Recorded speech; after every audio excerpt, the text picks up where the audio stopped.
stay in the. I guess we'll now that we're on the topic of AFC West teams, we'll move over to the another AFC West team that played Sunday, and it wasn't the Raiders because they weren't on a bye, but Chiefs Bills played an incredible game. I hope we get one more of those this year.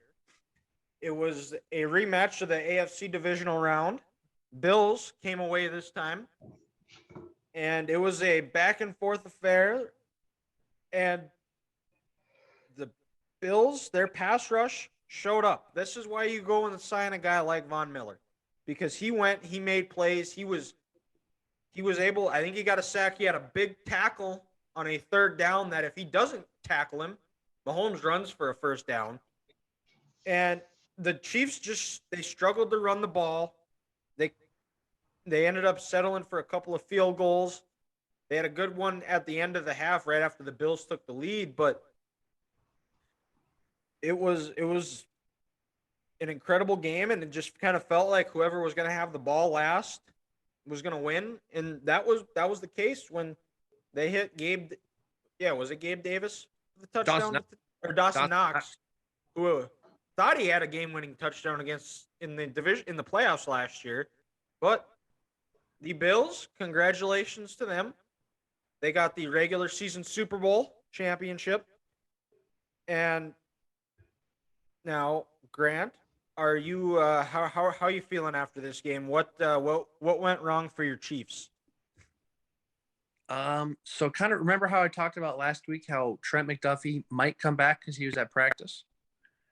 Well, Trent did not play. Your rookie first rounder from Washington, and Rashad Benton, your third-year corner from Louisiana Tech, from South Carolina, I want to say, he also didn't play.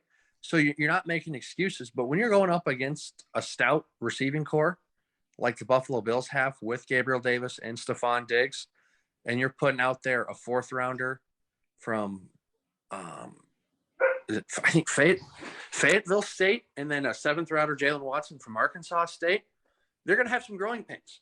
And, the Chiefs, they made that adjustment in the first half to bring a little more pressure to get to Josh Allen, to get him off his spot. And it was working for a little bit. But then the Bills countered, and they said, all right, well, if you want to bring this pressure, we're going to go one-on-one, our vets on your rookies. And their vets just made a couple plays. So, that's kind of a bummer. But you know what? A good growing experience, for this Chiefs team. And then also just, a couple, offensive penalties.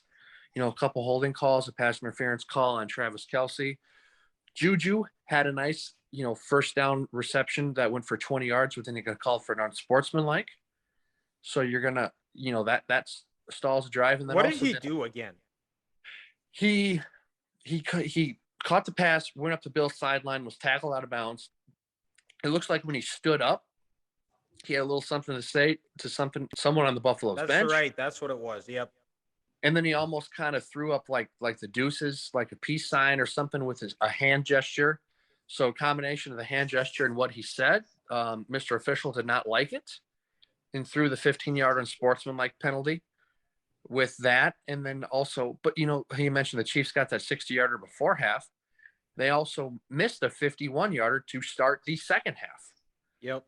So at the end of that game, it could have been 24-23 instead of 24-20.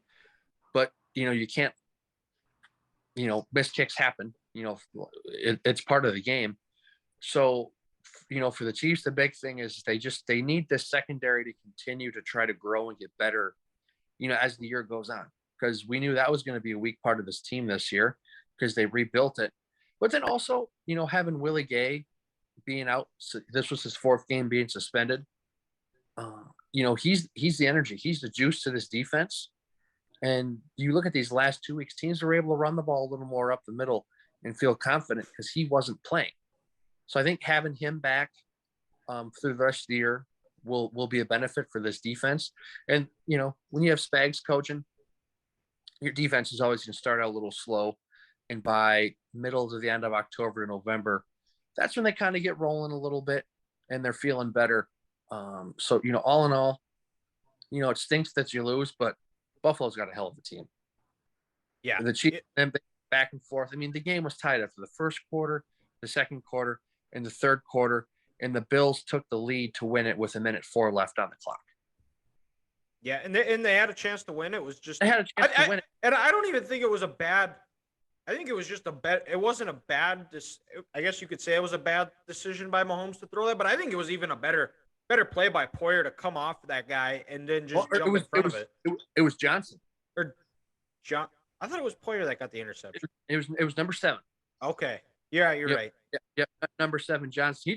He made a whale of a play. He was reading Patrick's eyes, and then also Milano was in his face. Vaughn came off the edge and made Patrick get off his spot, and then Milano was spying on him, and he came in and he said, well, if Patrick's going to run, I'm going to take him out. Patrick had to drop the arm angle, didn't see Johnson, and Johnson made a hell of a play. So, and to my point, the Bills, they have those 2 linebackers in Edmonds and Matt Milano. Matt Milano, most underrated player in the NFL. He's fantastic. But if Willie Gay can come back healthy for the Chiefs, I'm not saying Nick Bolton and him are going to be like that. But if you can get that second difference maker who can play with speed on your defense at the linebacker spot, that's only going to help. And Gabe Davis did what he does best. He destroys the Chiefs. And it was just, all in all, it was a good game. So you wish you could win, but you know what? The Bills won in the regular season last year, and the Chiefs took them to the playoffs. So, we'll see. But I remember in the middle of the second quarter getting up to fill my water bottle up during this game, and I said, both of these teams will be 12-5 and 13-4 at the end of the year, and more than likely 1-2 at the top of the AFC. And then also, this is 2 weeks in a row now for the Chiefs that Andrew Wiley has been an issue at right tackle. So that'll be something that I think you need to watch going forward if they try to get a new player in at right tackle, or if they maybe have someone over to protect him a little more to chip your edge rusher. But then also, one thing I would love to see is this: Clyde Edwards-Helaire to actually break a tackle. Oh no, not even that. To do what the Rams did last year, acquire a player in the middle of the season. Carolina fired Matt Rule. They lost on Sunday. They're probably going to have a whole organizational change. Give up a first-round pick in this upcoming draft. I know it's going to be in Kansas City, and the people love to have a first-round pick. But go out there, trade for Brian Burns, and get a veteran pass rusher. Because Buffalo got Vaughn to get after Patrick. Well, now I think the Chiefs, they need to add another piece in addition to Chris Jones. Frank Clark's having a good year. Carlos Dunlap. You need another person to get after the quarterback. So I'd love for them to trade a first-round pick this year and maybe a 2 or a 3 to get Brian Burns, because it's going to take a lot to beat this Buffalo team, and they're a good team. And they're a good team, and they're a fun team to watch. Yeah, for sure. 2 best teams in the AFC by far. Unfortunate, Chiefs got tripped up, but like what Chris Jones did on that 3rd down sack. You got it. Attaboy, you're paying attention this episode. I look at you.